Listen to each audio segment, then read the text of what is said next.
gudoomiyaha degmada Hobyo Cismaan Axmed Cabdille iyo gudoomiye ku-xigeenka degmada Muqtaar Cabdullaahi Maxamed ayaa maanta socdaal shaqo ku tagay deegaanka Ximbarwaaqo oo kamid ah deegaanada hoos yimaada degmada Hobyo waxaan halkaas ku soo dhaweeyay qaybaha kala duwan ee bulshada reer Ximbarwaaqo gudoomiyaha iyo ku-xigeenkiisa oo sidoo kale weeliyeen taliyaha iyo taliye ku-xigeenka saldhigga booliska degmada Hobyo ayaa kulan xog wareysi ah la yeeshay qaybaha kala duwan ee bulshada Ximbarwaaqo iyagoo ka dhageystay baahiyaha ka jira deegaanka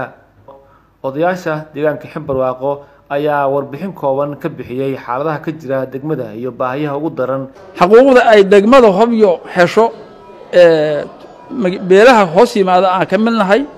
oo maanta loo cadeeyay inta ka horeeyay xuquuqna kama sii jirin la kama qaymeyn jirin ma la tixgelin jirin maanta waxaan codsanaynaa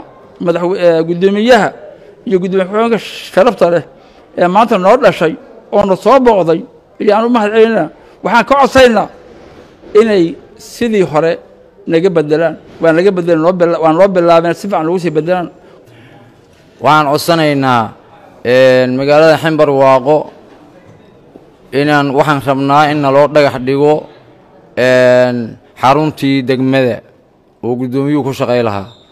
waxaan kaloo codsanaynaa saldhiggii booliska in loo dhagax dhigo dibna noo dhiso dhammaantood intaas markaan ka gudbo waddankan bacaada gooyay suuqa jidka loo marayo wuu xiran yahay baqaarada iyo dukaamada inta jidkii loo mari jiray wuu go'an yahay meelahaasaa laga xeelaystaa baabuurta ka soo gashaa gudoomiyaha cusub gudoomiye ku-xigeenka cusub dhammaan haddii ilaahay qadaro galmudug xuquuqda aan ku leenahay Ximbarwaaqo waxaan doonaynaa inaan si toos uga helno adinkana inaan idinka heli doonaan annaguna rajaynaynaa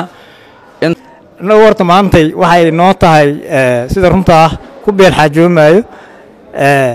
maalintii aan dhalanayn ay noola mid tahay sababta waxay tahay annagu hadda 35 sano anigu hadda intaan jiro 60 sanaan jiraa intaan jirana waddankan ayaan joogay weli dawlad noo timid ma aan arag hadda waxaan ka mid ahay odayaalka guddiga deegaanka oo degmadan tuuladan Ximbarwaaqo ka mid ahay waxaan u malaynayaa 25 sano aan guddigaas aan ku jiray wax dawlad la yiraahdo ma arag wax dawlad nooga yimaadana ma arag ugu dambeyn mas'uuliyiinta ayaa halkaasi waxa ay ka dhagax dhigeen dhismihii uu ku shaqeyn lahaa maamulka Ximbarwaaqo iyo sidoo kale saldhigga booliska ee deegaanka Ximbarwaaqo kuwaas oo dhawaan la hirgeli doono sida uu sheegay gudoomiyaha degmada Hobyo Cismaan Axmed Cabdille annagu waxaan shaqaale in hadii nimaano oo dhageysano oo warbixintii dhageysano oo waxa aad ka dhiman waxa anaga awoodna sameeyno wixii aan awoodina in dadka u sheegno dadka idii hadlay anaga waa speakerskeedii ah oo idii hadlay oo idii qeylinay waa anaga cid kale oo laga sugayo ma jiraan galmudug haddii ka maqnaan hadda waxa weeye madaxweynaha iyo wasiirada ka maqnaanna madaxweynaha anaguna soo magacaabay anaga idii joognay eediisa la iska dhaafo anaga booskiisa ku jirna warkiinana waa gaarsiinayna insha Allah inay gaarto oo warbixintiinu ay ku badbaato anaana la ka rabaa kaba maanta waa dhagax dhigana dhulkiina aan ugu wareejisin annagu raadi qaylada halkaas aan ka sii wadno insha Allah oo dadaalka ka sii wadno baahida qabtiin meel ka sii daran way jiraan inta haysatiin waxa lana alxamdulillah inta dhamana way jirba ku raadinayna xafiiska in laga helo waraaqdiina baahiyiina soo kala sareeyaan in xafiiska laga helo بريكا ما الوحبان نوع ما كره واحد نجمع قلنا كيف فكرنا وين وحي هاي سنة واحد لكن واحد ما قال رأسنا صح وحي نجمع قل إلى رأسنا إن شاء الله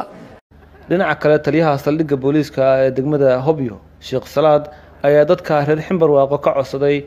إن أي بوليس كلا شقيان أتكينت أمنية بعد السلام بوليس كل وقع أبو شقيا قابوا بوليس كعادي جاهو أتقنان وعادي جاهو صليق يلا له الشقيا ومقعيس فيها qaabna waxa weeye qaab la yiraahdo community police